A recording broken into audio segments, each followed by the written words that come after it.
오늘 하나님의 말씀은 누가복음 15장 1절에서 10절 말씀 저희 같이 읽겠습니다. 모든 세리와 죄인들이 말씀을 들으러 가까이 나아오니 바리새인과 서기관들이 원망하여 가로되 이 사람이 죄인을 영접하고 음식을 같이 먹는다 하더라. 예수께서 저희에게 이 비유로 이르시되 너희 중에 어느 사람이 양 100마리가 있는데 그 중에 하나를 잃으면 99마리를 들에 두고 그 잃은 것을 찾도록 찾아다니지 아니하였느냐. 또 찾은즉 즐거워 어깨에 메고 집에 와서 그걸과 이웃을 불러 이르되 나와 즐기자 나의 잃은 양을 찾았노라 하리라. 내가 너희에게 이르노니 이와 같이 죄인 하나가 회개하면 하늘에서 회개할 것 없는 의인 99을 인하여 기뻐하는 것보다 더 하리라. 어느 여자가 10 드라마크가 있는데 하나를 잃으면 등불을 켜고 집을 쓸며 찾도록 부지런히 찾지 아니하겠느냐. 또 찾은즉 벗과 이웃을 불러 모으고 말하되 나와 즐기자 잃은 드라마크마를 찾았노라 하리라. 내가 너희에게 이르노니 이와 같이 죄인 하나가 회개하면 하나님의 사자들 앞에 기쁨이 되느니라. 아멘. 오늘 저희가 이 새벽에 인사할 때 기뻐하십시오 하고 인사하는 시간을 갖겠습니다. 그러면서 얼굴 찡그리면 안 되겠죠? 기뻐하십시오, 기뻐하십시오, 네, 기뻐하십시오. 네, 성경에 보니까 하나님께서 저에게 많은 명령을 주시지만 항상 기뻐하라. 사도 바울이 저에게 이렇게 명령하고 있습니다. 항상 기뻐하라. 그 마음이 슬픈 사람한테 너 기뻐하라 그러면은 좀 이상하잖아요. 기뻐하라는 게 명령이 되는 게 사실 조금 이상합니다. 그렇죠? 기뻐해. 그 말이 안 되잖아요. 기쁨은 그냥 상황에 따라서 우러나는 게 기쁨이지 어떻게 기뻐하라고 명령을 하겠습니까? 근데 하나님께서는 저에게 기뻐하라고 명령을 주시죠. 그것은 이유가 굉장히 간단합니다. 하나님이 기쁨의 하나님이시기 때문입니다. 그 성령의 열매를 보잖아요. 성령의 열매, 그 갈라디아서 5장에 성령의 열매가 있는데 9개가 있어요. 근데 성령의 열매들 그러지 않죠. 영어로 보면 Spirit, 되게 Fruits of the Spirit이라고 안 그래요. Fruit of the Spirit이라고 해요. 하나예요, 그렇죠? 근데 그게 왜 그러냐면은 성령의 열매는 예수를 담는 거죠. 근데 그 예수를 담는 것, 그러니까 하나님의 인품을 담는 건데 그 중에 하나가 기쁨이죠. 사랑 다음에 바로 나오는 게 기쁨입니다. 하나님을 담는다는 것은 기쁨을 갖는 것이죠. 나에게 계속 샘솟는 기쁨. 우리 옛날에 그런 찬양 자주 불렀잖아요. 나에게 샘솟는 기쁨.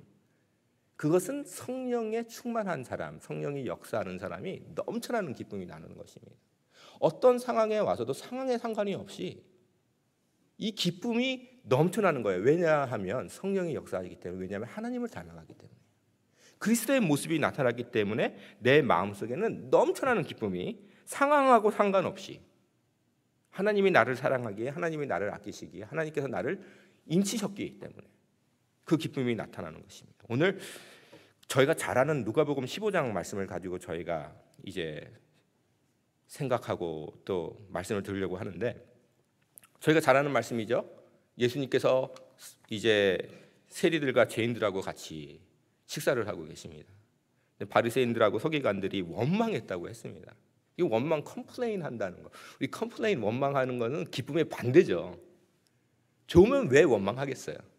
좋은데 칭찬하고 즐거워하고 웃고 그러죠. 근데 원망한다는 건 반대예요. 그러니까 예수님은 지금 죄인들하고 시간을 보내고 있는데 지금 바리새인들하고 서기관들은 원망하고 있다. 그래서 대조가 되는 것이에요.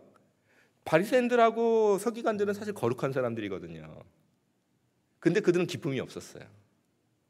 근데 여기서 저희가 굉장히 깊게 관찰해야 될 게 있어요. 예수님께서 왜 죄인들하고 시간을 보내셨습니까? 그러면은 저희가 상상하기에는 예수님께서 억지로 이제 죄인들하고 같이 시간을 보낸 거라고 생각할 수가 있어요. 그러니까 예수님은 너무 거룩하시고 깨끗하신데 이 죄인들, 세리들, 이 중에는 창녀들도 있고, 그럼 예수님은 그러한 죄인들하고 있으면서 얼마나 불편해하셨을까? 저도 그런 생각을 해보세요. 어떤 목사님이 신방 갔는데 아주 죄가 많은 사람 집에 신방 갔다고 생각해 보세요. 동네에서 떠들썩하게 다 아는 죄인에 갔을 때 목사님이나 장로님이 얼마나 그 집에서 불편하셨을까 상상이 가잖아요. 근데 예수님인데, 예수님이시면 얼마나 그 죄인 앞에서 얼마나 불편하셨을까 그렇게 생각을 하는 거죠. 근데 예수님께서 이 세리와 죄인들 앞에서 바리새인들과 서기관을 두고 비유를 드세요. 지금 죄인들이라고 하신 말씀이 아니에요. 바리새인들과 서기관, 소위 자기 자신이 거룩하다고 생각하면서 자기 자신들은 하나님의 기쁨을 체험하고 하나님의 그 축복을 받을 만한 사람들이요, 여기 있는 세리와 죄인들은 예수님 같은 선지자가 찾아가면 안 될 사람이라고 생각하는 이러한 사람들에게 예수님께서 비유를 3개를 들어요. 근데 이 비유의 목적이 무엇인가를 굉장히 조심스럽게 봐야 됩니다. 그것이 무엇입니까? 오늘 말씀을 보면은요, 5절, 6절, 7절, 9절, 10절에서 찾을 수 있는 그러한 말씀이 있습니다. 그 단어가 있습니다. 그것이 뭐냐면은, 원어로 보면 조금 찾기가 쉬워요. 한국말은 이게 왔다 갔다 해서 아닌데, 그 말은, 그 단어는 무엇이냐면 즐기다 혹은 기뻐하다라는 말이에요.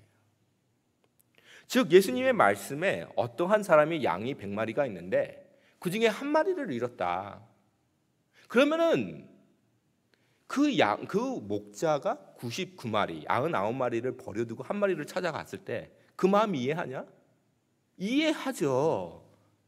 그리고 그 양을 찾았을 때 기뻐해서 어떻게 한다 그랬어요? 즐거이 어깨에 메고, 양을 어깨에, 너무 좋으니까 힘이 넘쳐나서 양을 어깨에 메고 집에 돌아와서는 친구들을 다 불러다가, 이웃을 다 불러다가 즐기자, 기뻐하자, 그렇게 말씀하시면서 천국에서 죄인 하나가 회개했을 때에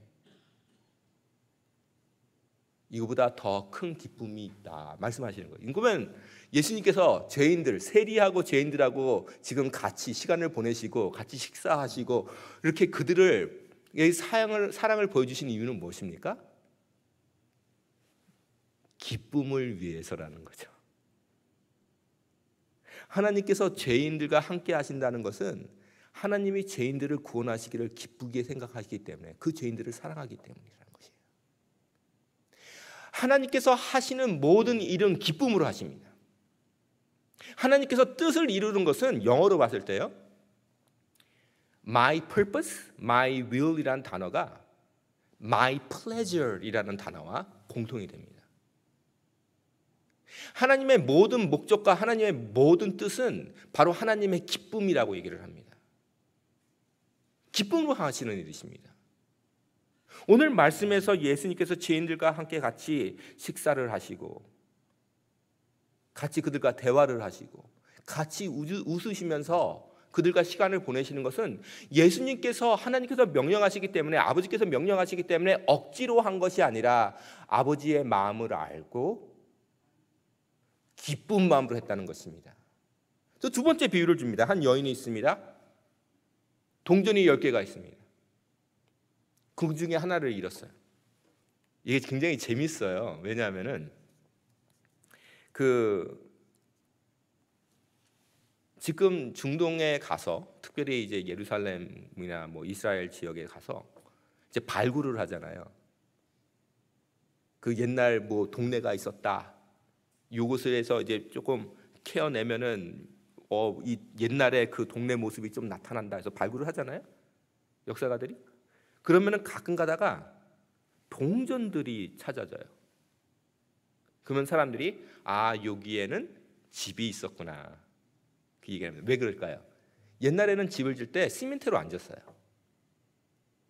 돌 이렇게 붙여놓고 섰거든요. 지금 땅바닥이 다 돌이었어요.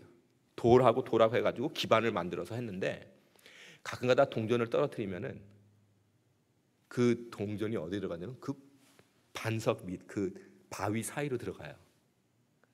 그러면 그 동전 어떻게 찾겠어요? 이거 바위대로 움직이지 않으면 동전을 못 찾아요. 그러니까 수백 년 동안 그 사람들이 그 집에 살면서 동전이 수없이 그 틈에 들어가는 거예요. 그래서 나중에 발굴하는 사람들이 가가지고 그것을 다 발굴해 보면은 아직 동전이 남아 있어요. 지금 이 여인의 마음이 어때요? 내가 지금 동전 하나 잊어버렸는데 떨어뜨리면 어떻겠지? 지금 이게 그 틈 안에 들어갔으면 어떻겠지? 조마조마한 거예요. 이건 은동전인데, 그냥 보통 값싼 동전도 아니고 은동전인데, 이 큰 돈 어떡하지? 그래서 열심히 찾다가 이 돈이 지금 틈 안에 들어가지 않고 찾게 되었을 때 얼마나 기쁠까. 그러면은 우리는 그렇잖아요. 좋은 일 있으면은 어떻게 하죠? 돌아다니면서 얘기를 해야 되잖아요. 나한테 이렇게 좋은 일이 있다. 그러면 이 여인이 자기 친구들 다 불러다가 나하고 기뻐하자, 나하고 즐거워하자, 내가 동전을 찾았다. 이것을 비유하면서 예수님께서 하시는 말씀이, 봐라, 한 죄인을, 잃어버린 한 영혼을 하나님께서 찾았을 때에는 천국에서 천사들이 이렇게 기뻐한다. 말씀을 해주시는 것이, 이것이 하나님의 기쁨입니다. 근데 예수님의 비유는 오늘 저희가 읽은 이 1절에서 10절에서 끝나지 않죠. 그 다음에 탕자의 비유가 나타납니다. 탕자의 비유는 첫 번째 두 비유하고 좀 달라요. 한 아들이 있었어요. 근데 아들이 하나가 아니라 둘이에요. 아들이 둘인데 하나는 순종파입니다. 맏아들은. 그래서 열심히 아버지의 일을 위해서 일을 하는데, 두 번째는 말을 안 듣습니다. 그래서 어떡하죠? 아버지가 돌아가시기 전에 유산 달라 그래가지고, 옛날에 유산 달라 그러면 아버지가 은행 가가지고 돈 빼가지고 줬겠어요? 아니죠. 옛날에는 유산이 땅이었어요. 땅을 달라는 거예요. 그래서 아버지께서 아마 아들이 받은 거, 둘째 아들이 받는 게 한 3분의 1이었습니다. 장자는 무조건 2배를 받아야 돼요. 그래서 장자 거가 3분의 2고 아들이 3분의 1인데 3분의 1의 땅을 받고 이걸 당장 팔아버렸어요. 그러면은 땅을 빨리 팔면은 제가 받았을까요? 헐값 받았을까요? 헐값 받은 거예요. 급하게 빨면 그래요. 이 아들이 눈에 돈에 자기가 자유하고 싶은 마음에 멀어가지고 아버지가 평생 못 꾸고 그 다음에 물러받은 이 귀한 유산을 빨리 팔아버리고 자기는 타국에 가가지고 방탕하는 삶을 살았어요. 이 아들이 돌아왔어요. 근데 돌아오는데 이 아들이 회개하고 돌아오는데 아버지가 나를 어떻게 할까 혼내줄 줄 알았는데 아버지는 매일 어떻게 하죠? 멀리서 아버지가 아들을 기다리는 거예요. 왜 기다렸겠습니까? 성도 여러분, 기다리는 사람의 마음 아시죠? 잘 아시죠? 우리는 참 한국 사람은 기다리는 거 잘해요. 기다리는 마음을 압니다. 기다리는 것은 왜 그럴까요? 아무리 내 자녀가 나에게 못된 짓을 했어도, 저는 잘 몰라요. 왜냐하면 저는 자식이 없기 때문에. 근데 그 제일 처음에 내 자식을 품에 안았었던 그 기쁨이 있죠. 그렇죠? 나랑 놀고 내 말 잘 듣고 그랬을 때 그 기쁨이 있죠. 아버지가 그 아들에 대한 사랑, 그 기쁨, 아이를 처음 품었던 그 기쁨, 그 기쁨으로 기다리는 거죠. 하나님께서 우리를 왜 기다리십니까? 하나님께서 왜 우리를 구원하십니까? 하나님께서 우리를 만드셨기 때문에, 창조하셨기 때문에 우리를 너무나도 사랑하세요. 그런데 아버지는 나가가지고 아들이 오기도 전에 멀리서 쳐다보고 그냥 뛰어가가지고 그 나이 드신 분이, 동네에서 가장 존경받으실 만한 그러한 분이, 부자이신 그분이 그 긴 옷을 입고 있을 텐데 그것을 집어들고 뛰니까 주위 사람들이 얼마나 웃었겠어요. 저 사람 왜 저러나. 그 아들한테 가가지고 자기의 옷을 덮이고 신발도 주고 반지도 끼고, 내 죽은 아들이 돌아왔다고 잔치를 벌였어요. 근데 이제 첫째 아들이 돌아오는 거예요. 잔치가 나니까 저게 무슨 소리냐, 당신 동생이 돌아왔습니다. 그랬더니 이 아들이 그 잔치에 들어가지를 않아요. 성도 여러분, 우리가 잔치를 하고 있는데, 6순, 7순, 8순 잔치를 하고 있는데 아들 하나가 밖에서 안 들어오면 그게 창피한 일일까요? 아닐까요? 지금 이 장자도 차남처럼 아버지를 굉장히 창피를 줬어요. 근데 돌아온 탕자를 기다렸던 아버지가 밖에서 무엄하게 잔치에 들어오지 않는 아들을 찾아가요. 똑같은 마음이죠. 그러면서 초대를 합니다. 들어와라. 그 부분이 28절부터 있어요. 오늘 말씀 누가복음 15장 28절 보면은 이러죠. 첫 번째 아들이 장자가 노하여 들어가기를 즐겨 아니하거든 아버지가 나와서 권한대 아버지께 대답하여 가로되 내가 여러 해 아버지를 섬겨 명을 어김이 없거늘 내게는 염소 새끼라도 주어 나와 내 벗으로 즐기게 한 일이 없더니 아버지의 살림을 창기와 함께 먹어버린 이 아들이 돌아오매 이를 위하여 살찐 송아지를 잡으셨나이다. 아버지여 아버지가 이르되 내 아들 내 너는 항상 나와 함께 있으니 내 것이 다 네 것이로되 이 내 동생은 죽었다가 살았으며 내가 잃었다가 얻기로 우리가 즐거워하고 기뻐하는 것이 마땅하니라. 장자가 와가지고 당신의 아들이라 그래요. 당신의 아들.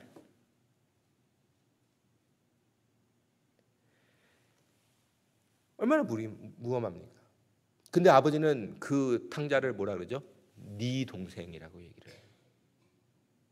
오늘 이 세 가지 비유는 어떠한 상황이죠?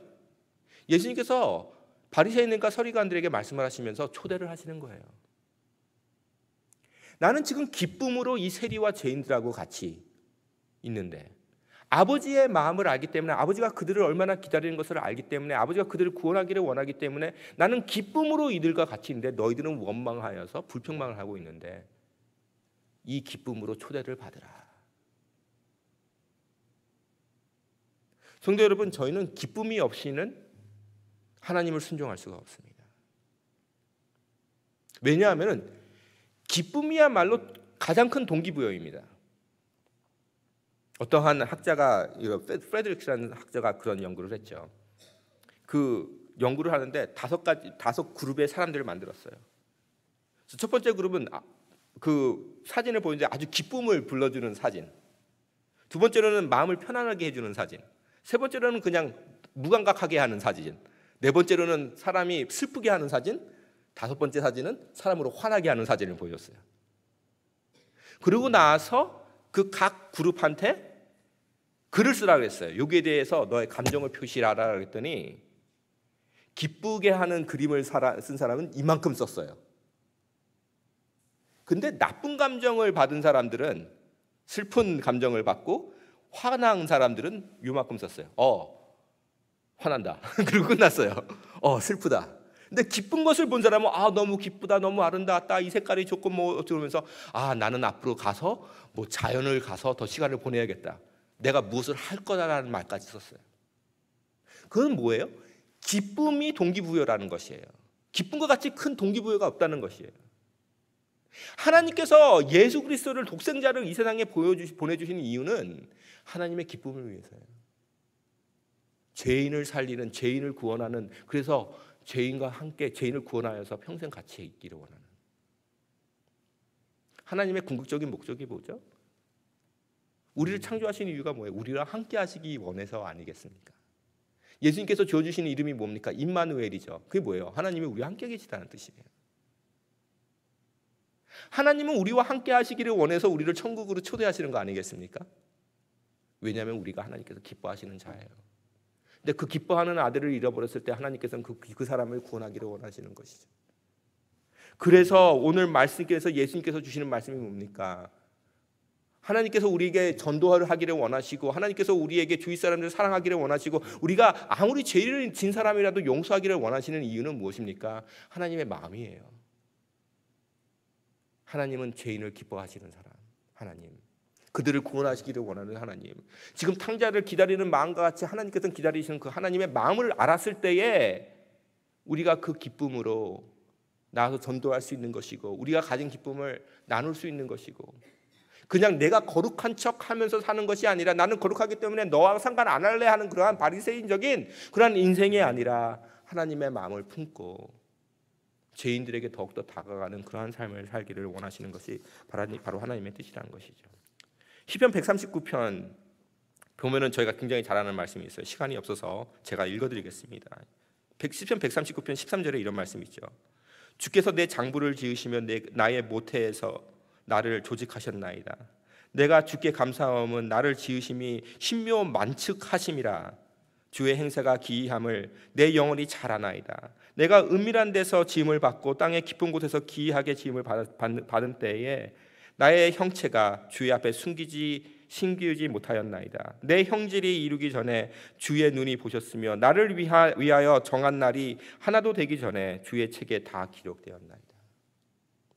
우리는 우리 자녀가 태어나서 품에 안는 거 하는 그 기쁨 하나라도 평생을 살 수 있는데, 하나님은 우리가 음부에 있을 때부터 우리의 조직 하나하나 만드셨을 때 기뻐하심으로 우리를 만드셨다는 그런 말씀 아니겠습니까? 이 세상에서 우리의 부모보다, 나를 사랑하는 누구보다 나를 사랑하시는 분이 바로 하나님이신데, 내가 죄를 질 때, 내가 방황할 때 얼마큼 안타까워하시면 나를 기다리시는 그 하나님, 그 하나님의 마음, 그 하나님의 마음속에 그 사랑, 그리고 나를 찾았을 때 정말로 얼마나 기쁠까 생각하시면서 나를 구원하시는 그 하나님의 그 기쁨을 이해해야 된다는 것입니다. 그런데 시편 139편에 더 신기한 그 부분이 있어요. 17절 말씀입니다. 하나님이여, 주의 생각이 내게 어찌 그리 보배스러운지요. 하나님의 생각이, 하나님이 생각하시는 게 얼만큼 상상해 보셨어요? 성도 여러분, 하나님은 무슨 생각하고 계실까? 근데 그 하나님의 우리는 가끔가다 제가 깜짝 놀랄 때가 있어요. 내가 왜 이런 생각하고 있지? 기가 막히게 못된 생각을 할 때가 있어요. 그렇죠? 막 괘씸해가지고 혼내줘야지 뭐 그런 생각 막 들어요, 속에서. 그러면 나는 진짜 죄인이다. 근데 하나님의 생각은 하나하나가 얼마나 보배스러운지요. 근데 거기에서 말씀하시기를 그 수가 어찌 그리 많은지요. 하나님은 좋은 생각을 하신데 하나님께서 좋은 생각을 얼마나 많이 하시겠어요? 아름다운 생각, 기쁜 생각을 하나님께서 얼마나 많이 하시겠습니까? 내가 세려고 할지라도 그 수가 모래보다 많도소이다. 내가 깰 때에도 오히려 주와 함께 있나이다. 아침에 일어날 때마다 상상하시기 바랍니다. 하나님은 오늘 저를 얼마큼 축복하기를 원하시고, 나를 얼마나 기뻐하시고, 나를 향한 하나님의 생각이 얼마나 많으십니까?